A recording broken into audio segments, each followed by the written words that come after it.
The highly touted Copenhagen meetings ended on a glum note, despite some noble efforts at positive spin by the UN and President Barack Obama. This is Douglas Fisher, editor of thedailyclimate.org. The final day dawned with the Bella Center feeling strangely empty. Activists and non-governmental organizations had been largely banned from the proceedings. The United Nations apparently underestimated how many people are concerned about climate. All faith was placed in arriving heads of state to cut the knots and find common ground. All eyes were on Obama and China's Wen Jiabao, but when neither man moved from entrenched spots, the mood at the center grew dark and gloomy. And it only got worse.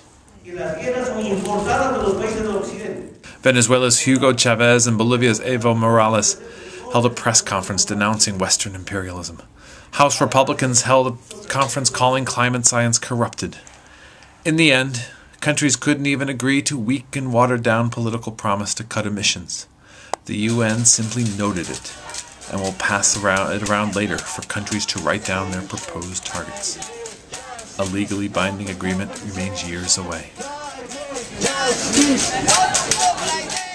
Big questions are whether the rancor here in Copenhagen will tinge future meetings, what the delay in steep cuts means for global warming, and what it will take for political leaders to see the issue with the same urgency that the scientists do. Out in the cold on Friday night, 350.org had a few hundred people in a large square. They were in the process of spelling out shame. Next, they would do hope. The time is now. Act now. We want a fab treaty that's fair, ambitious, and binding. And we need it now. We want to go home too.